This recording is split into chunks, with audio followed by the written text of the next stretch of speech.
Ahoj všichni. Dneska v noci jsem se dozvěděla, že Roman Gunnar o mě natočil video. Podíváme se na něj, na kousky, a já vám k tomu vždycky něco řeknu a pak vám něco ukážu. Takže si pustíme kousek záznamu.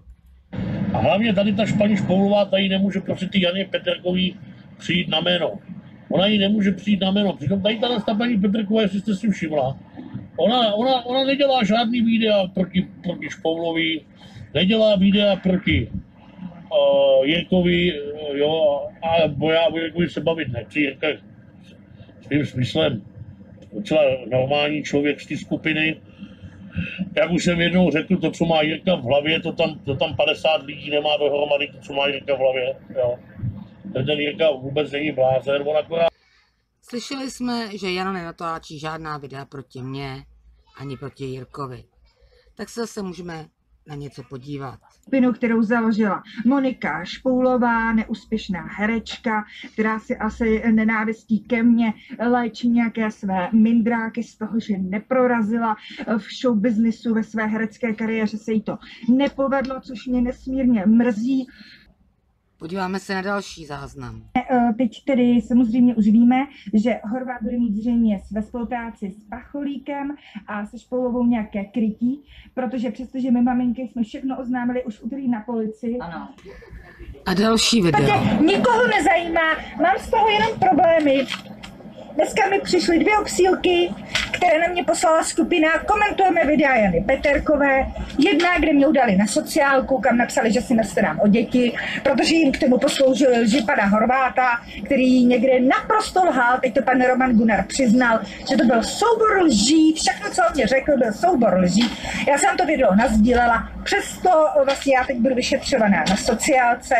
A do toho mi přišlo ještě od úřadu městské části Praha 5 přestupkové řízení, kde mě prostě Monika Špoulová, aktivistka ze skupiny, udavačka ze skupiny Komentujeme videa Jany Peterkové, udala pro co všechno, zejména pro to, jak já jí škodím. Takže ona tady existuje, a pomlouvám, takže tady ona existuje skupina, která 3 měsíce nedělá nic jiného, než od rána do večera lže. To, proč jsem podala trestní oznámení, vám dám do odkazu pod video. A nyní si pustíme zase další kus. Paní, jo, ale jak vám říkám, nejhorší osobou, nejfalešnější osobou, kdo je na tom, kdo tam je, to je paní Monika Špoulová.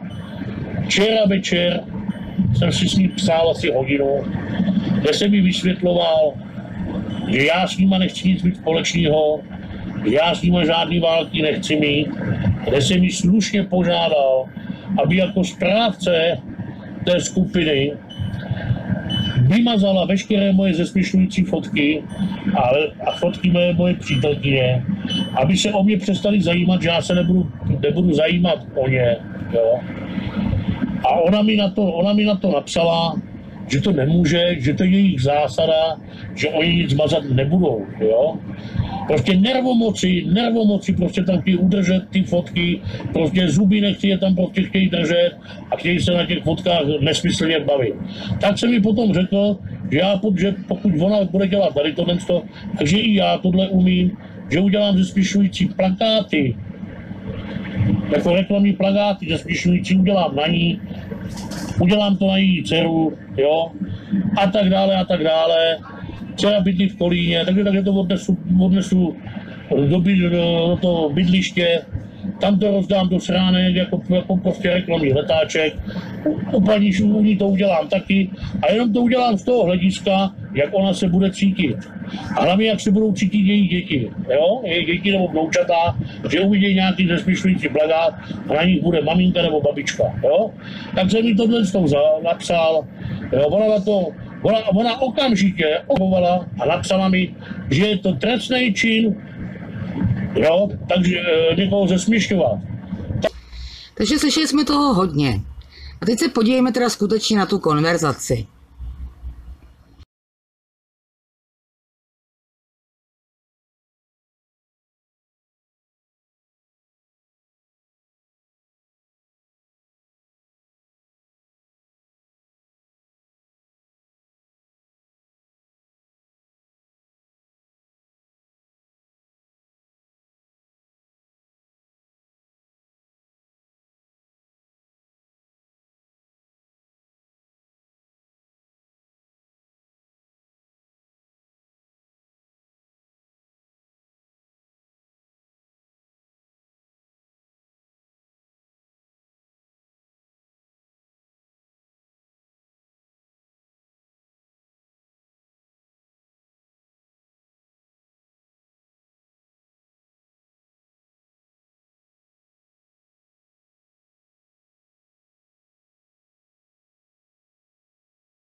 Takže teď jsme viděli, že vůbec není pravda, co Roman tvrdil.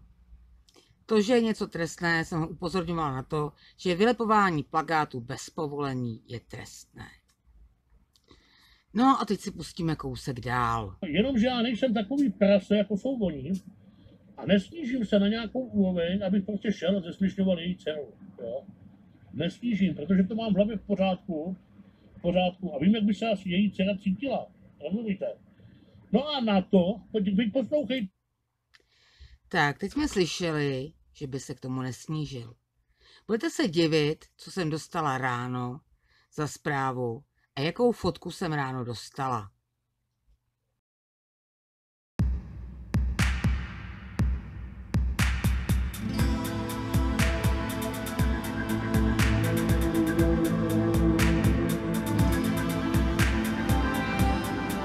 No a pojďme dál. Teď poslouchejte bombičku, co se stalo. Na to dneska suverénně, mi od ní přišla zpráva do Messengeru, jo, kde mi říká, já vím, že se zlobíš, ale zároveň ale prosím tě, jestli by si nemohl udělat video na toto téma zase proti Janě Peterkovi. Jo? A protože ona je neschopná, ona je herečka, ona o sobě je komparazická herečka a je neschopná udělat normálně video, kde by o tom videu uměla prostě, nebo o tom, co tam chtěla říct, tak aby o tom normálně mluvila, jo. A ona mě požádala, abych to video udělal prostě já. Já, kterýho ta skupina teďka linčuje, tak rozumíte, ponižuje mě, ponižuje moji ženu. Slyšeli jsme, že ho linčujeme. Tak se podíváme, jak ho linčujeme.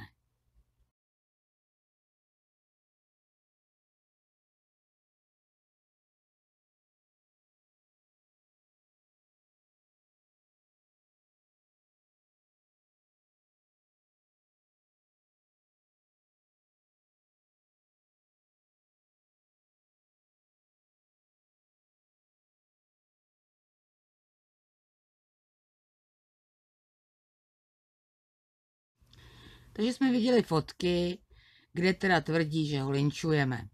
Jeho a jeho ženu. A můžeme pokračovat. Jo.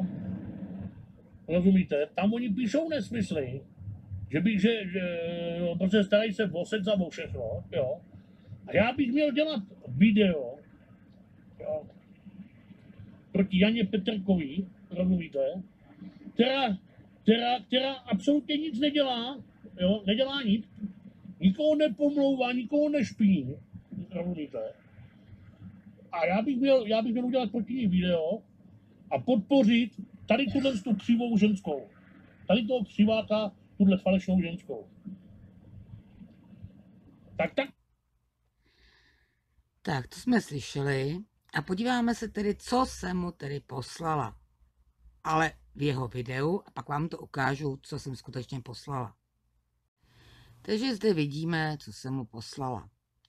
On tvrdí, že jsem mu poslala odkaz na manuál, ale jak vidíte, tak je to odkaz na video, které já už jsem natočila, ale vzhledem k tomu, že mám málo odběratelů a takováto informace je potřeba šířit, tak jsem myslela, že čím víc lidí s malým odběrem to natočí, tím bude lépe.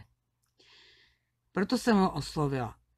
A ukážu vám i, proč jsem ho oslovila. Protože on mi nabídl, že by mi zařídil studio u jeho dcery, že bych to mohla natočit profesionálně ve studiu. Takže se na to můžete podívat.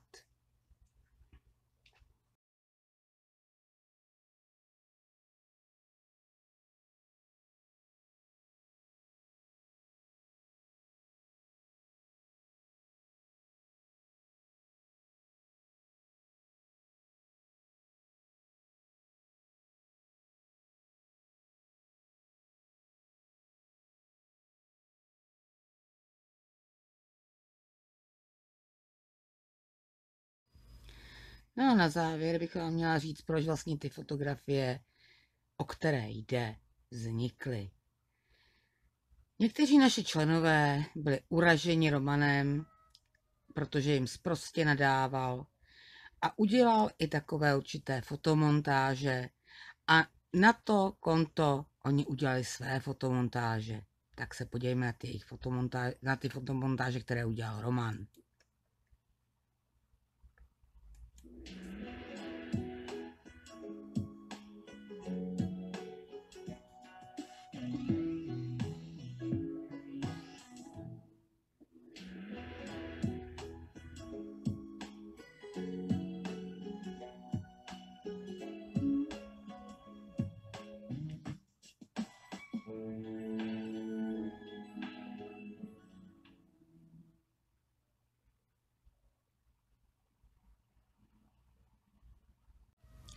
A nyní se s vámi rozloučím fotkou, která byla pořízena při natáčení seriálu, který jsem měla velice ráda a jmenovala se Cool Feet, socky Dominika Vršanského.